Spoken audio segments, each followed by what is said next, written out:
오늘도 역사하십니다. 믿으시는 사람만 아멘 해보세요. 여러분, 세례 요한을 아십니까?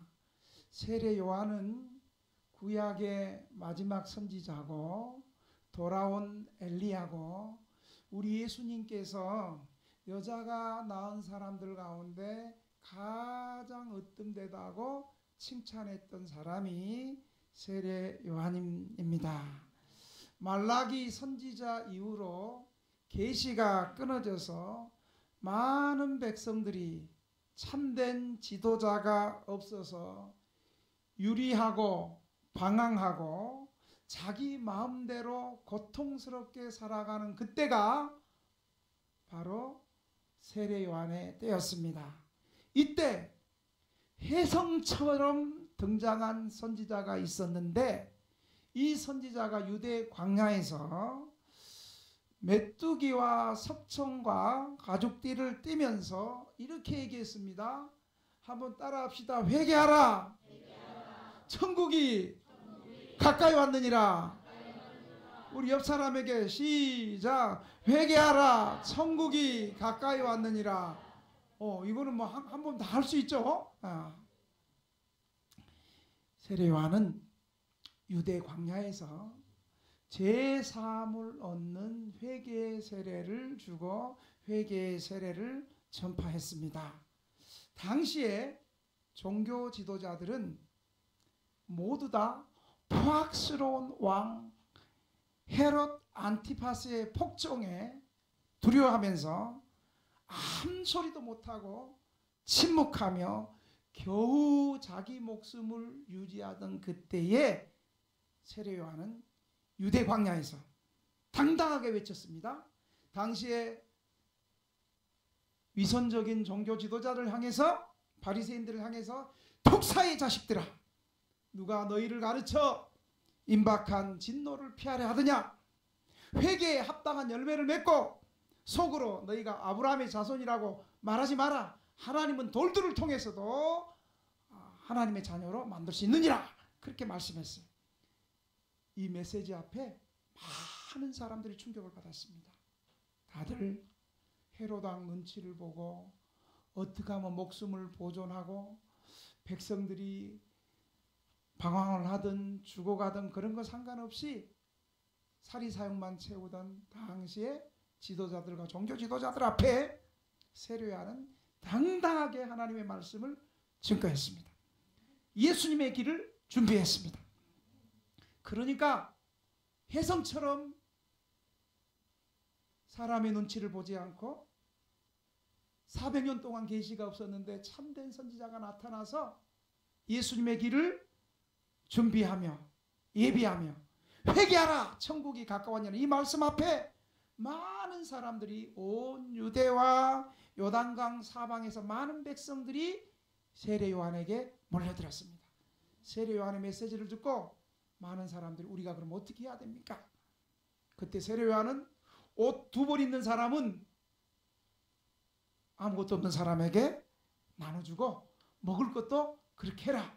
그리고 세리들, 너희들은 부과된 것 없이 정한 세금만 거두고 인마에 포켓하지 말고, 군인들 너희들은 힘있다고 해서 사람들을 강탈하지 말고 거짓으로 고발하지 말고 너희들 받는 급여로 족하라. 왜 내가 이렇게 흥분을 하죠? 세례 요한은 거침없이 사람의 눈치를 보지 않고 하나님의 말씀을 받은 그대로, 그리고 담대하게 가슴에 불을 가지고 외쳤습니다. 그러자 많은 사람들이 세례 요한에게 몰려들었습니다. 그리고 인기 절정에 이르렀습니다. 많은 사람들 혹시 세례 요한 저분이 구약에서 예언한 메시아 그리스도 하나님의 아들이 아닐까? 그때 세례 요한은 나는 그리스도가 아니다. 나는 광야에서 예수 그리스도의 길을 외비하고 외치는 소리다 라고 얘기했습니다. 나는 그리스도가 아니라 주의 길을 예비하고 곧게 하려고 광야에서 외치는 소리다. 나는 너희를 회개하기 위해서 물로 세례를 주지만 내 뒤에 오시는 분은 나보다 능력이 많으셔서 성령과 불로 너희에게 세례를 주실 것이다. 이렇게 말씀하니까 많은 사람들이 세례 요한의 말씀에 공감하며 아멘 하며 따라오면서 많은 사람들이 세례 요한을 시대의 선지자로 믿고 따랐습니다.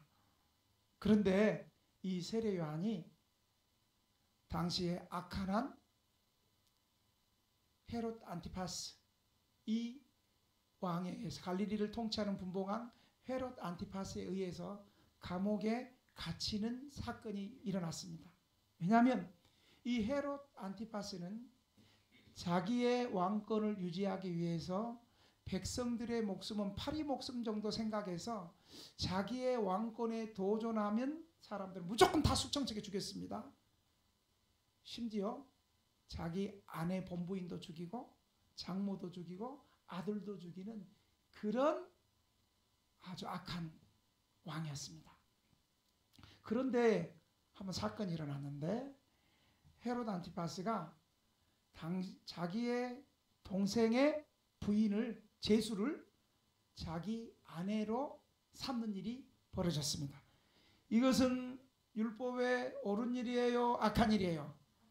알기는 잘 알지. 근데 누가 당신은 율법에 저촉된 행위고 이것은 위헌입니다. 위법입니다.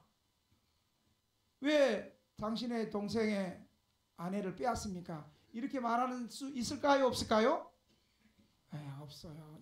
여러분, 우리가 한국 정치 역사를 봐도 독재 정권이 들었을 때 얼마나 많은 의로운 사람들이 바른 얘기하다가 옥에 갇히고 의문사가 얼마나 많았습니까? 한국 역사를 보더라도. 그런데 여러분 2000년 전이에요. 군주정치예요. 그러니까 아무도 헤롯 안티파스가 율법에 어긋나는 일을 했고 바른 일을 하지 못했음을 알면서도 말을 못하고 있는 거예요. 이때 세례 요한은 시대의 선지자처럼 시대의 선지자답게 여러분 선지자는요 두 가지가 요건이 있어요. 첫째, 지가 하고 싶은 말을 하는 것이 아니고 하나님께서 말씀하신 말 그대로를 전하고 또 하나님의 말씀을 들은 선지자인데 그 들은 말을 두려워하지 않고 하나님을 의지하고 그 사람이 포악한 왕이든 제사장이든 권력자든 그런 거 사람의 눈치 가리지 않고 하나님께서 주신 말씀을 담대하게 전하는 사람이 참된 선지자예요. 근데 이 세례 요한이 바로 헤롯 안티파스 왕 앞에 가서 당신이 악한 일을 했다. 당신이 당신의 동생의 아내를 뺏어가지고 자기 부인을 삼으면 되겠느냐? 아무도 말 못하는데 세례 요한이 그 얘기를 한 거예요. 그랬더니 세례 요한이 처음에는 그 말을 듣고 괴로워하기도 하고 또 감히 임금이 나한테 왕한테 나한테 저기 죽으려고 제정신이 아니네 그러면서 세례 요한을 옥에 감금하는 일이 벌어진 것입니다. 이 사건을 누가복음 3장 19절 20절에는 이렇게 말합니다. 분봉왕 헤롯은 그의 동생의 아내 헤로디아의 일과 또 자기가 행한 모든 악한 일로 말미암아 요한에게 책망을 받고 그 위에 한 가지 악을 더하여 요한을 옥에 가두니라. 의롭고 정의로운 세례 요한은 왕이라 할지라도 어찌 자기 동생의 아내를 빼앗아 자신의 아내로 삼는 것은 불법이고 위헌이다. 이렇게 왕에게 용감하게 직언해서 또 비참하게 옥에 갇히는 신세가 되었습니다. 오늘 본문은 옥에 갇힌 요한이 그리스도께서 지금 행하신 일을 보면서 요한의 제자들을 예수님께 보내가지고 예수님께 오늘 본문 2절에 이렇게 질문합니다. 오실 그이가 구약에서 예언한 하나님의 아들 메시아 오실 그이가 당신입니까? 아니면 우리가 다른 사람을 기다려야 합니까? 여러분 이 질문이 세례 요한이 했던 질문이라고 보기에는 조금 이해하기가 어렵잖아요. 세례요한이 지금 본인이 입으로 나는 소리고 그리스도가 아니고 나는 물로 세례를 주지만 내 뒤에 오시는 예수님은 너희들에게 불과 성령으로 세례를 주실 것이다. 자기 입으로 강력하게 선포했던 그 세례요한이 오늘 이 질문만 보자면 예수님을 의심하고 예수 그리스도의 행하신을 믿지 못하는 그런 불안한 질문이잖아요.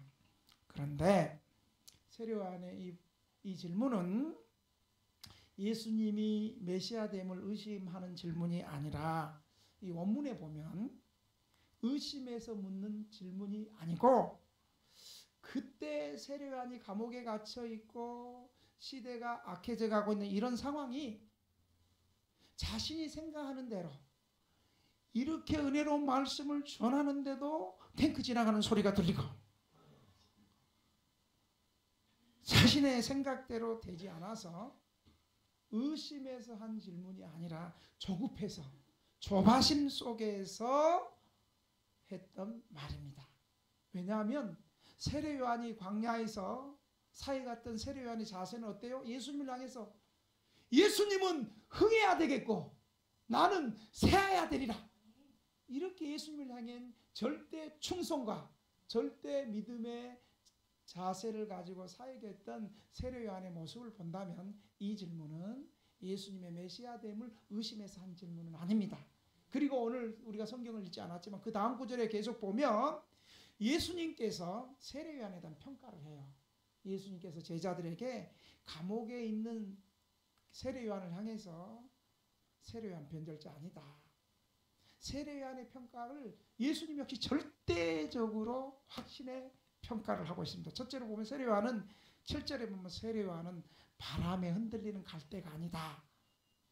여러분 세례요한은 세상의 인기가 하늘에 찌를 것처럼 충천할 때 많은 사람들이 그를 메시아라고 따를 때 사람들의 취향에 맞는 말만 골라하는 아청꾼이 아니었어요. 이리 갔다 저리 갔다 갈 때가 아멘 할 것 같다가 아멘 안 했다가 맨 앞에서 저런 것 같기도 하고 안 저런 것 같기도 하고 맨 앞에서 강사 째려보는 것 같기도 하고 안 째려보는 것 같기도 하고 은혜 받을 때는 교회 나온 것 같다가 에이씨 하고 또 안 나오는 것 같기도 하고 열받으면 또 나왔다가 안 나왔다가 지 하고 싶은 대로 이렇게 아첨하는 갈 때가 아니라는 거예요. 예수님은 뭐 아멘 해야 될지 안 해야 될지 잘 모르겠습니다만은 오늘 설교를 제대로 하는지 잘 모르겠습니다만은 두 번째로 예수님은 세례요한에서 그는 8절에 보니까 부드러운 옷을 입은 사람은 아니다.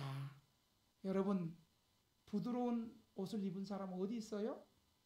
왕궁에 있죠. 왕궁에서 위대한 각하여 위대한 왕이시여 당신은 하나님의 내리시는 충성된 왕입니다. 백성은 다 굶어 죽고 있고 백성은 다 죽어가고 있는데 그 옆에 있는 왕의 신료들이 왕의 측근에서 가까이 섬기는 사람들이 지금으로 말하면 뭐 장관들 국무위원들이 그렇게 말하면 되겠어요? 포악한 왕에게?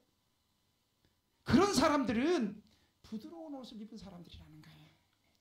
세례요한은 좀 어떤 옷을 입었어요? 세례요한이 입은 옷은 뭐예요? 비단 옷이 아니죠. 그건 왕궁에 있는 왕에게 아첨하고 아부하는데 세례요한은 약대 털옷을 입고 여러분 광야에서 약대 털옷 얼마나 덥겠어요.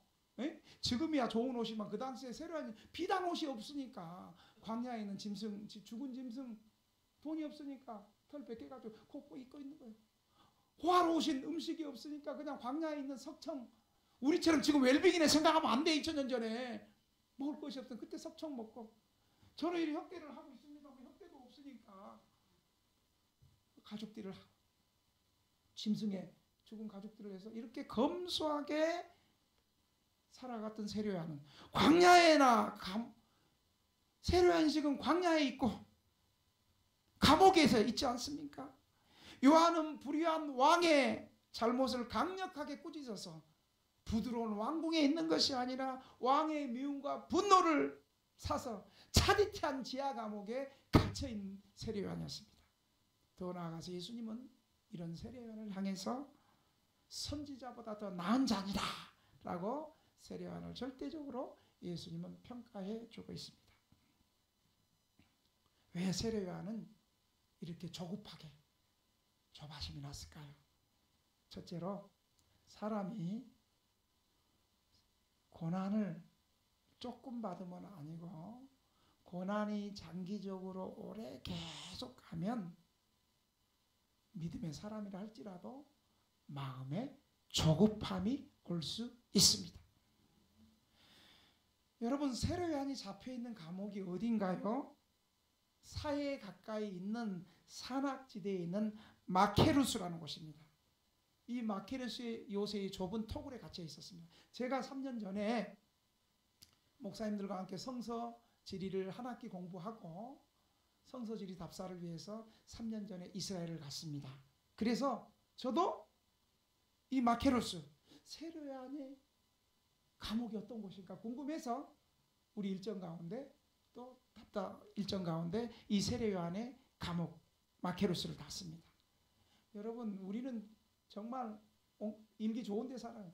한 42도 떼약 뺏어서, 그것도 여름에 겨울에 42도면 따뜻하고 좋지, 여름에 42도 태양 떼약 뺏어서 거친 사막길을, 좁디 좁은 길을 숨을 헐헉거리고 올라가다가 높고 가파른 곳에 도착한 것이 세례요한의 감옥이었습니다. 좁고 아주 거기에 갇혀 있었습니다. 여러분, 누구나 옥중 생활은 견디기 힘들었겠지만 세례요한에게 이 좁은 옥중에서 산다는 것은 더 고통스럽습니다. 왜냐하면 세례요한은 한 번도 집에서 살아본 적이 없었습니다. 넓은 광야 출신으로 자신의 전생애를 확 트인 광야에서 맑은 바람을 마시면서 광활한 하늘을 지붕 삼아서 광야를 마음껏 뛰어다니며 복음을 전하고 예수님의 길을 예비했던 자유로운 사람이었습니다. 그런데 지금 세례요한이 자유롭게 온 광야를 뛰어다녔던 이 세례요한이 지하 감옥의 좁고 좁은 벽 안에 감금되어 있습니다. 집이라고는 한 번도 살아본 적이 없는 세례요한에게는 이 좁은 지하에 감금되어 있는 것이 죽음과 같은 고통임이 틀림없습니다. 여러분, 저도 몇 년 전부터 폐쇄공포증이 왔거든요. 폐쇄공포증이 막 갑갑한 데, 좁은 데 있으면 막 답답하고 빨리 뛰쳐나가고 싶고. 여러분이 폐쇄공포증이 우리 많잖아요. 이 세례요한은 더했을 것입니다. 세례요한은 이런 고통 속에서 예수님께서 자기를, 이 악한 헤롯의 악행을 예수님이 다 하실 건데, 헤롯 때문에 자기뿐만 아니라 백성들이 고통스럽게 살아가는 이 악한 학정을 보시고, 왜 예수님은 나도 옥에서 좀 건져주고 헤롯 왕을 좀 예수님이 통치해 주시기를 조급한 마음을 가지고 이렇게 질문했을 것입니다. 두 번째로는 세례요한이 기대하는 메시지는 회개하지 않으면 즉각 심판하는 불의 심판주로 예수님을 기대했습니다. 여러분, 복음서에 나타난 요한의 메시지를 마태복음과 누가복음과 요한복음에 보면, 마태복음 3장 10절에도 보면 세례요한의 메시지는 어떠냐면, 이미 도끼가 나무 뿌리에 놓였으니 좋은 열매를 맺지 아니하는 나무마다 불에 찍혀 던져지리라. 그리고 12절에도 보면 손에 키를 들고 자기의 타작마당을 정하게 하사 알고구모와 곡간에 들이고 쭉정이는 꺼지지 않는 불에 태우시리라. 이 세례요한의 메시지는 어떤 메시지였습니까? 임박한 진노의 심판의 메시지였습니다. 다시 말하면 세례요한은 자신의 메시지에 즉각 순종하지 않고 이렇게 맨 앞에서 졸고 강사 째려보고 아멘 안 하는 것들은, 회개하지 않는 것들은 즉각 심판해가지고 알곡과 가라지를 구별해서 즉각적인 불의 심판을 행할 것으로 생각했습니다. 아멘 하면 안 되고요. 이게 세례 요한의 기대상이었어요. 예수님을 향한. 물론 여러분 구약 성경에 보면 하나님의 분노와 하나님의 심판에 대해서 무섭게 많이 얘기하고 있습니다. 그러나 그것은 산 전체를 메꾸리의 나무만 보면서 숲 전체를 보지 못하는 것입니다. 다시 말하면 하나님을 구원자로 보지 못하고 심판자로만 보는 것은 구약의 기본적인 메시지를 오해하고 하나님의 성품을 이해하지 못하는 것이었습니다. 세례 요한의 생각은 헤롯 왕같이 이 악한 통치 아래서 불의가 득세하고 의인이 고난받는 것에 대해서 세례 요한은 조급하게 생각하면서 왜 하나님의 심판이 이렇게 즉각적으로 임하지 않는 것일까? 이스라엘을 압제하는 온수를 하나님께서 멸망시키고 예수님께서 저들을 빨리 멸망시키는 행동을 계시 언제 하신 것일까? 예수님 언제 역사하실까? 언제 예수님께서 저 악한 것들을 심판하는 그런 행동을 하실까? 빨리 예수님께서 악의 무리들을 심판하시고 물리쳐 주시기를 조급하게 생각하고 있었습니다. 여러분, 이것은 단지 세례 요한만의 기대상일까요? 우리의 모습은 아닌가요?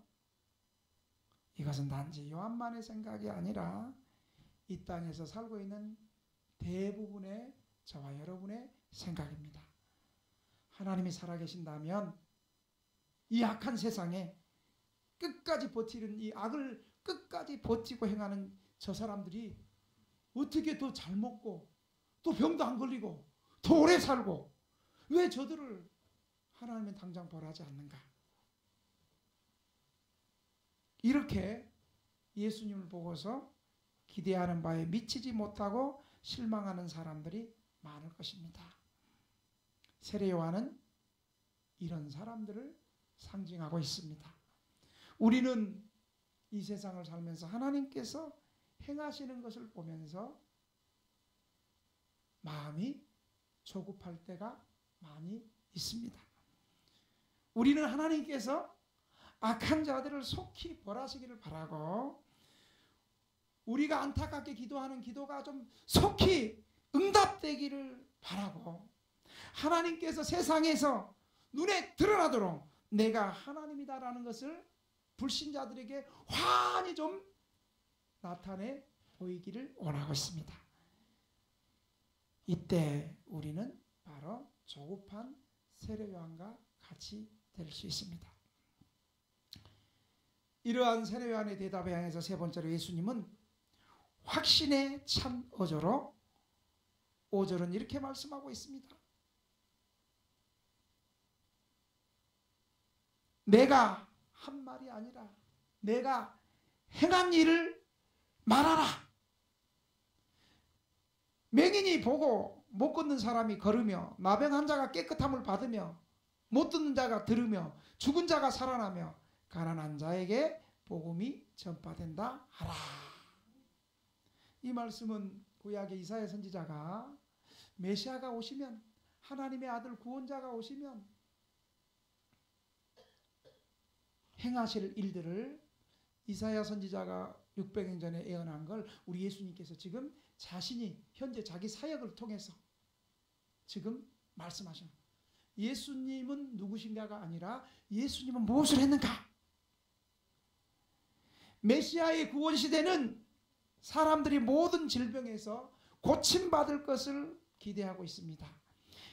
메시아께서 오시면 아담의 범죄로 말미암아 이런 모든 복을 이스라엘에게 회복해 주실 것을 믿었습니다. 그때의 질병과 사망에서 구원받음이 있을 것이고 바로 그 일을 예수님께서 그대로 행하셨습니다. 그리고 그 메시아가 예수님에게 그대로 성취되었습니다. 그래서 예수님은 요한복음 14장 11절에 내가 아버지 안에 거하고 아버지께서 내 안에 계심을 믿으라. 그렇지 못하겠거든 행하는 그 일로 말미암아 나를 믿으라.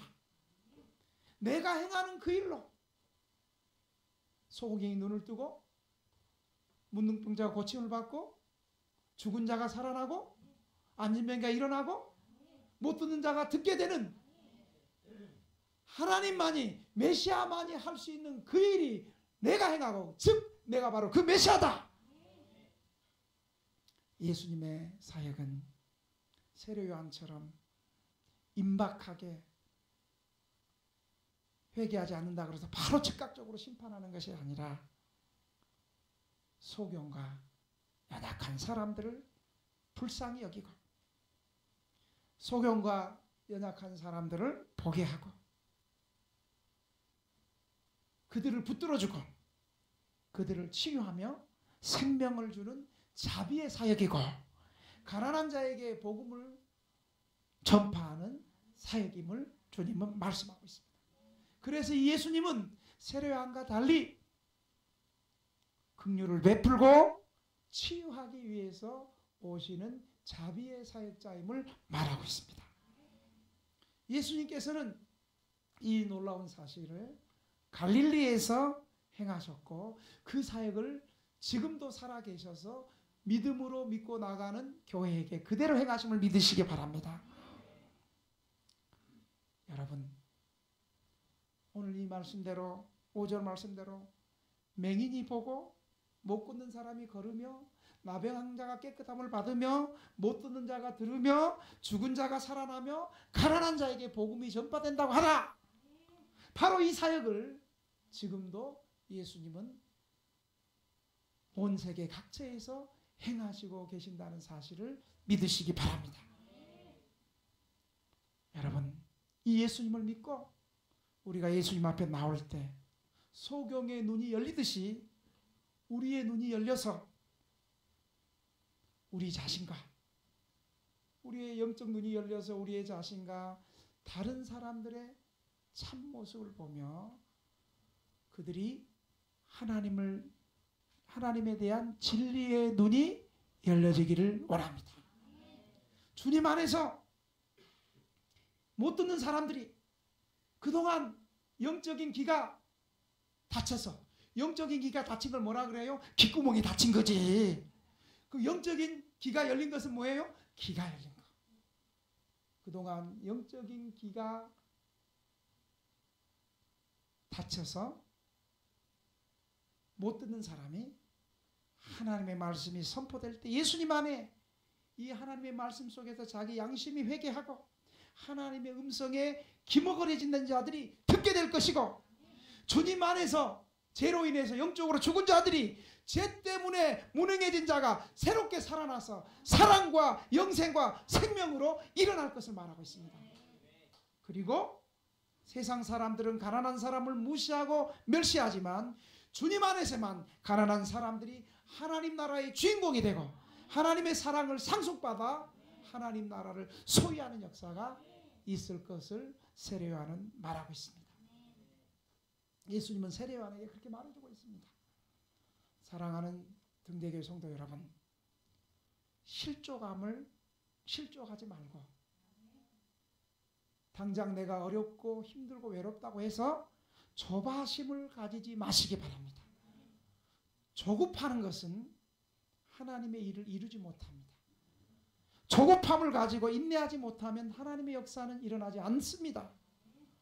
더디더라도 하나님의 말씀을 믿고 확신을 가지고 그리고 기다려주면 맨 앞에서 조는 사람도 반드시 눈을 뜨고 옆구멍을 쳐줘서 이제 눈을 뜨게 된다는 거예요. 확신을 가지고 주님을 굳게 믿고 의지하시기 바랍니다. 선을 행하고 낙심하지 마시기 바랍니다. 때가 되면 반드시 선한 열매를 맺기 때문입니다. 주님이 당장 역사하지 않는 것 같다고 실망하고 조급해한다면 우리는 또 다른 세례 요한이 되는 것입니다. 그러므로 주님은 결론적으로 말씀합니다. 6절에 한번 따라합시다. 누구든지 나로 말미암아 실족하지 않은 자는 복이 있도다. 이 6절의 말씀이 오늘의 결론인데 이 말씀은 경고인 동시에 축복입니다. 그리스도의 임재와 행하심을 진실하게 믿는 사람들에게 축복의 약속이 되는 것입니다. 세상에서 사람들의 오해와 고난의 파도를 이기고 그리스도를 신실하게 믿는 자들은 나도 모르는 사이에 축복의 깊은 바다에 서 있는 것을 발견하게 되실 것입니다. 기도하겠습니다. 하나님 아버지, 오늘 세례요한의 이 질문을 통해서 그동안 우리가 주님을 믿는다 하면서도 우리의 기도가 당장 응답되지 않고 우리의 원하는 것이 당장 이루어지지 않는다고 해서 조급하고 조바심 속에서 하나님의 역사를 기다리지 못한 것을 회개합니다. 하나님께서는, 우리 예수님께서는 은혜와 긍휼로 자비로 우리에게 역사해 주시고 인도해 주심을 저희들이 오늘 이 말씀을 통해서 깨닫게 해 주시옵소서. 조급함을 버리고 이 조급함이 하나님의 역사를 이루지 못한 것을 알고 하나님의 약속을 믿고 주님을 굳게 믿고 확신하며 나아갈 때 반드시 선한 열매가 있음을 믿고 주님으로 말미암아 실족하지 않는 복된 자들이 다 되게 하여 주옵소서.